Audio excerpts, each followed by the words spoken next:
The Lady in the Lighthouse is a modern SpongeBob episode that parodies noir mysteries. Like many comparable modern SpongeBob episodes that revolve around some gimmick, Lady in the Lighthouse is content to do little more than just go through the motions with whatever the gimmick of the episode is and call it a day. This is a real shame, because the mystery genre is something that has a lot of potential when it comes to parody. Let's take a look at Lady in the Lighthouse and solve the mystery of why this episode is so mediocre.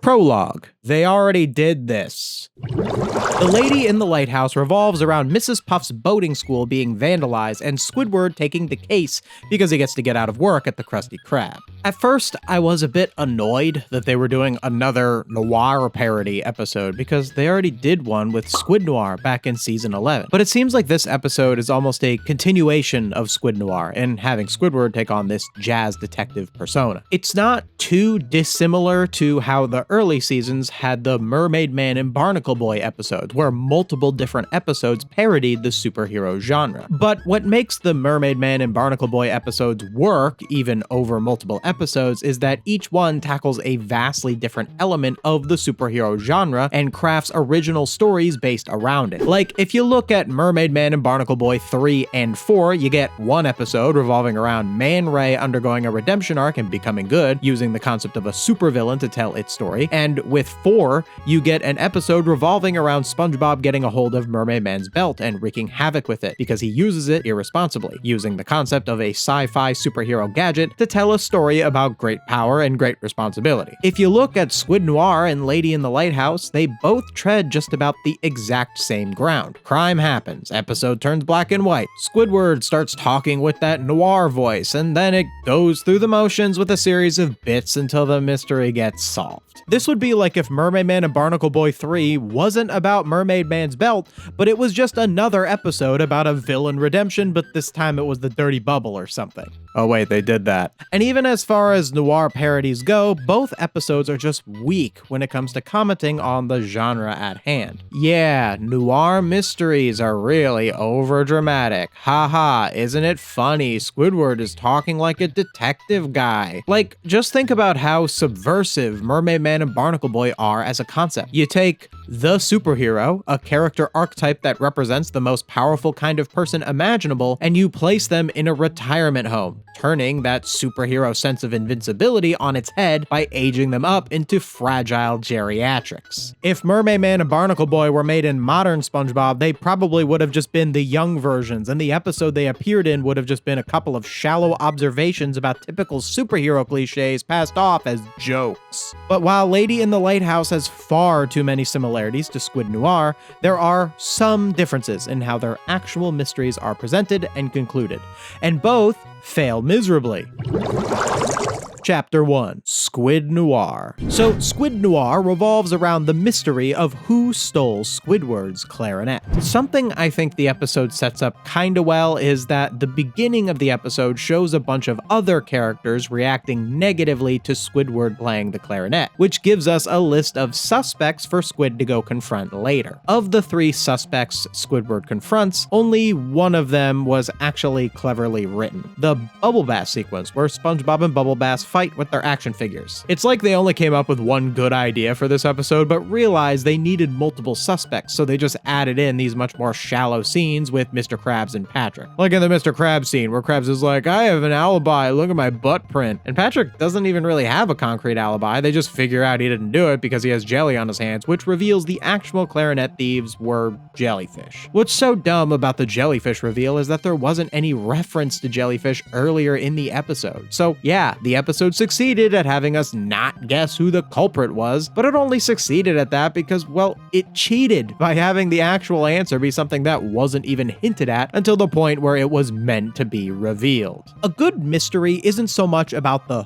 who, but it's also about the why. And Squid Noir does have both a who and a why, with the who being the jellyfish and the why being that the jellyfish like the clarinet music, but this why just rings hollow, because it doesn't really mean anything substantial. Why did the jellyfish like the clarinet while everyone else hates it? Why did they steal it? The fact that these questions don't really have answers is because the writers didn't really care about answering these questions because they were too wrapped up in the who and not wrapped up enough in the why. Another thing this episode fails in is it functioning as a parody of this show specifically. Okay, so we see the SpongeBob characters in black and white with old-timey outfits talking in the noir style, but Squidward and SpongeBob almost cease to even be Squidward and SpongeBob. Like, these are two characters who have the biggest personality clash in the entire series, but here they're just kind of standing next to each other with maybe a slight quip or two that shows their differing personalities. Think of episodes like Pizza Delivery or Dying for Pie and how SpongeBob and Squidward as a duo in those episodes tells us something about their respective characters. It's just another symptom of the episode doing just about nothing more than being, here's some noir stuff, episode complete. And that's just not good enough.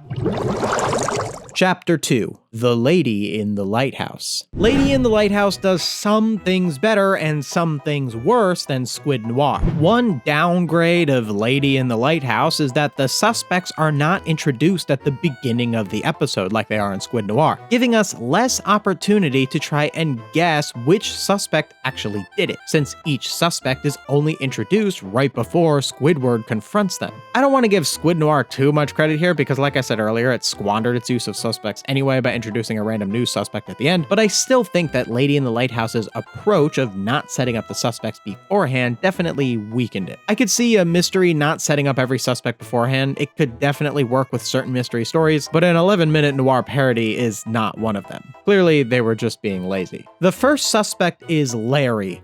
I hate modern Larry so much. Like, I don't know why people complain so much about Bubble Bass and modern SpongeBob.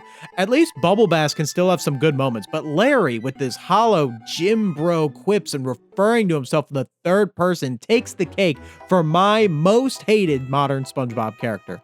Seriously, Narlene, Slappy, Lady Upturn, that weird camera dude who says amazing. They all might as well be Shakespeare characters next to modern Larry. As if a Larry scene couldn't get any worse, it also has to have that cliche, you think he's gonna be fighting a big tough guy, but he's actually fighting an old man. Oh my goodness, how many times can you make this same joke of, haha, an old guy's doing a thing you wouldn't expect an old guy to do? It's just another indication of how creatively bankrupt this show is. The Larry scene concludes with the tire tracks on Larry's claw actually being caused by him having a tire and a bunch of other stuff in his boxing gloves so he could cheat in the boxing match. Wait, what?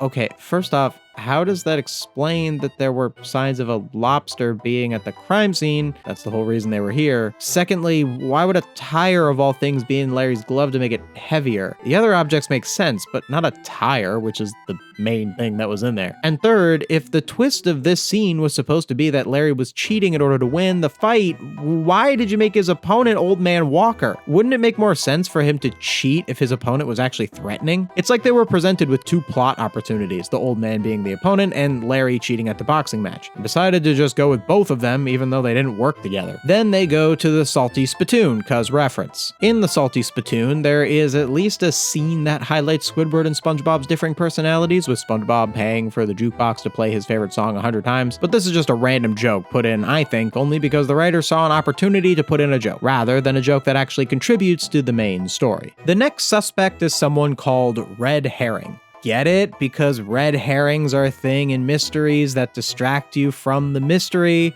and also a herring is a fish. I don't know, man. I feel like in a better SpongeBob mystery parody, I probably wouldn't have rolled my eyes so hard at this red herring thing, but since this episode has completely failed to win me over, I'm just not going along for the ride with this parody. So red herring does little more than to make me scoff. Oh yeah, also, Red Herring is Bob Ross for some reason. What is this, Family Guy? Why are we getting random pop culture references? So the reveal at the end is that Mrs. Puff vandalized her own boating school so she wouldn't have to teach SpongeBob anymore. And there's a, to be fair, pretty funny line from Squidward where he says, I said I know. I didn't say I care. I think it's a great idea.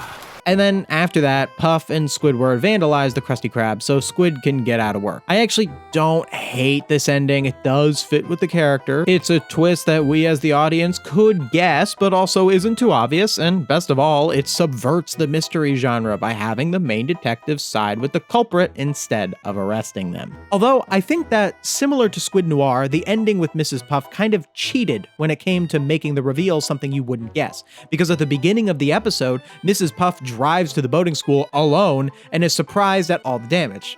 Like, why would she do this if she did it? There was no one around to convince that she was upset about the damage that was caused. So because the beginning starts with Mrs. Puff reacting to the damage, again, alone, we already rule her out as a suspect. So making her actually the one who did it is just the episode lying to you so you wouldn't guess the reveal early. All in all, if they just fixed up this whole Mrs. Puff inconsistency, did a better job introducing all the suspects, and did a better job writing the scenes to be even remotely funny or memorable, this probably would have been a decent episode. But just because some elements of the ending worked, it doesn't keep it from being a complete mess. Chapter 3: Missing Identity. So while classic SpongeBob didn't have any noir parodies, it did have one episode that would constitute a mystery, and that would be Season 3's Missing Identity, an episode that captured so much more of what a comedic take on the mystery genre should be. The framing of Missing Identity is SpongeBob telling the story of the episode to some random people in a diner. The mystery being, what happened to SpongeBob's name tag? The what happened to the name tag mystery is so much more compelling than the mysteries of Squid Noir and Lady in the Lighthouse because, one, losing something mundane like a name tag is much funnier than something like having a personal possession stolen from you or a location being vandalized. While the latter two conflicts are ones that aren't on their own funny and instead have to be made funny by the episode, which both episodes fail to do, the absurdity of a guy getting so worked up over not having something as small as a name tag is something that stands out in our mind as a baseline funny situation. And two, SpongeBob losing his name tag actually informs us about the character and his character flaw, which is perfectionism. And three, the choice of having the missing thing be a name tag allows the episode to conflate the physical lost object of the name tag with the more ethereal concept of an identity. SpongeBob's first lines in the episode even have him state that he lost his identity. I lost something once. I lost something I couldn't live without. My identity. And this works well with my previous point about the characterization of his perfectionism, as that is a part of SpongeBob's identity. So in losing his name tag, he both literally and figuratively loses his identity. It's a perfect mishmash of philosophical and mundane that is the root of what made SpongeBob's comedy land so well in these early episodes, and is a night and day difference from, what if we just did a bunch of noir scenes? So once it's established that SpongeBob lost his identity, we see a montage of SpongeBob going about his daily routine. While what we are being shown are just some over-exaggerated versions of SpongeBob doing mundane things like getting out of bed, feeding Gary, and putting on his pants, because the episode began with SpongeBob introducing the mystery of the missing identity, we are now watching SpongeBob do these mundane actions with a more attentive eye. This montage is also helped by all the comedic moments landing, like SpongeBob falling down the stairs, and of course the tasting snail pose scene.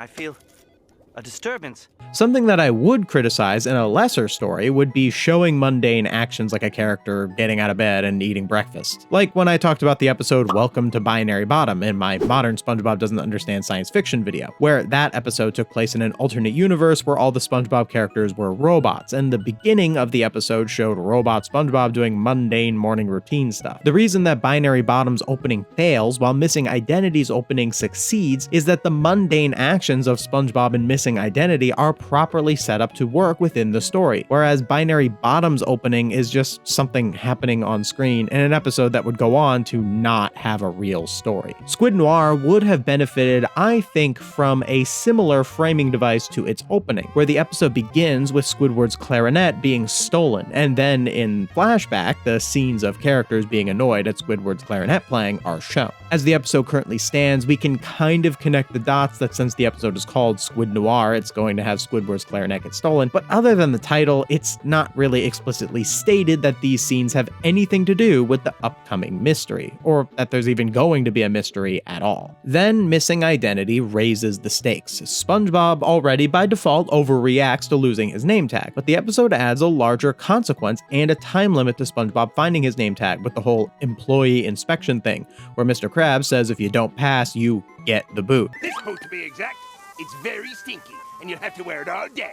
See you in an hour. I love when SpongeBob sets up cartoonish stakes like this. The joke kind of clouds if failing this means SpongeBob gets fired or if he has to wear a stinky boot all day. And it allows us to just focus on SpongeBob's reaction to the stakes and let us feel his urgency towards finding the name tag. This is something that an episode like Lady in the Lighthouse completely lacks. Sure, Mrs. Puff says at the beginning that the vandal made it so she can't teach at her boating school anymore. Okay. That's the stakes. But can't you feel how basic that is? Mrs. Puff works at school, so problem makes her not work at school, so better fix it. Doesn't really do a great job at making us care that deeply about if this mystery gets solved, as opposed to how in Missing Identity, we are so in tune to what SpongeBob is afraid of and why he needs to find his name tag that we can't help but empathize with him. Then we get to the sequence where SpongeBob reenacts his morning routine. Once again, the mundane stuff he did in the beginning was important because he reenacts it here. And the bit of this scene is that he keeps having to redo all of the unpleasant incidents like falling down the stairs and tasting the snail po, because at the end, Patrick keeps forgetting to say hi to him. So he feels he isn't properly reenacting the moment. This sequence illustrates two main things that classic SpongeBob succeeded in that modern SpongeBob fails miserably in. The first is narrative deservedness. When something bad happens to a character in a story, it is supposed to be because they are refusing to overcome their character flaw. And the scene where SpongeBob keeps torturing himself with reliving his morning routine is a perfect example of that done well. SpongeBob suffers a lot during this scene over and over again, and all throughout it, we as the audience can't help but laugh at him. And the reason that we can laugh at him is because all of this suffering that SpongeBob is going through is completely his own fault. He could stop at any time, but he just keeps on repeating the same actions because he is refusing to overcome his character flaw of perfectionism. The second thing this sequence succeeds in that modern SpongeBob fails in is the characterization of SpongeBob and Patrick. We already discussed SpongeBob's character flaw, but Patrick really shines in this scene with his whole forgetting to say hi thing. You were supposed to say hi to me. Hi. Even though him forgetting to say hi is a symptom of his cartoonish stupidity, because SpongeBob himself is more at fault for repeating the actions, it allows Patrick to keep screwing up saying hi while still having the character remain like. And the way the scene is framed also allows Patrick to be the voice of reason, being the one to encourage SpongeBob to check the dumpster and find his name tag. It's just so refreshing to watch a scene where SpongeBob and Patrick function as characters after seeing how they're nothing more than blank slates in modern SpongeBob. But you can hear more about that in my video. SpongeBob and Patrick aren't characters anymore. Link in the description. So the mystery is solved when SpongeBob finds out that his name tag was on the back of his shirt the whole time. Again, this criticizes SpongeBob's main character flaw.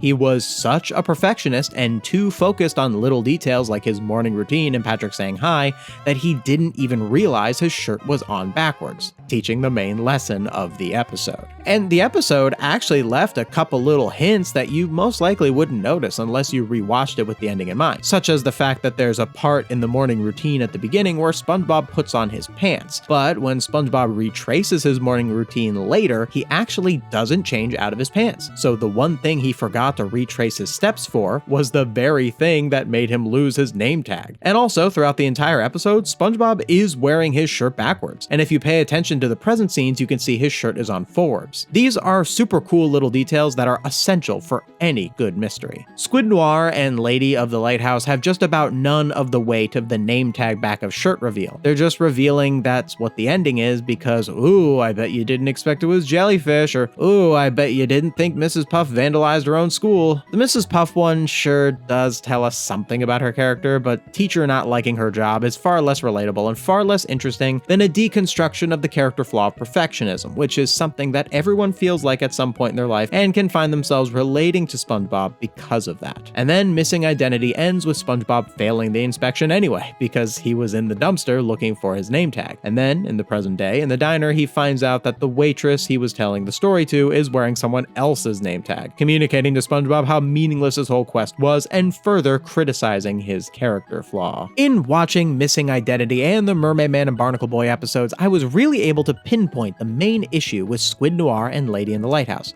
And it's that episodes like Missing Identity and the Mermaid Man and Barnacle Boys take other genres and implement them into a SpongeBob story, whereas Squid Noir and Lady in the Lighthouse take a noir mystery story and slap SpongeBob characters onto them. Funnily enough, it's missing its identity. And we know why this happens. Someone behind the scenes of SpongeBob is cutting corners. Got a season order for 20 episodes? Golly gee, that's a lot of plots to come up with. Well, let's make one a noir parody. Great, 19 to go. Can't you feel that desperation, that phoned in, going through the motions that is oozing through every black and white frame of these dull episodes? And when you watch a classic episode like Missing Identity, you can feel the passion for the characters and the desire to tell a meaningful story. This is probably why we see stuff like noir parodies or an over-reliance on parody episodes in general, looking at you, Family Guy, when long-running shows get into double-digit seasons. It's a symptom of burnout and complacency, and I think that solves the mystery of why this modern SpongeBob episode was trash. Hey, thank you so much for watching. I want to recommend you my biggest video on this channel so far, which is my review of every episode of Camp Coral. It's really some of the best work I've done, and I'd love for you to check it out.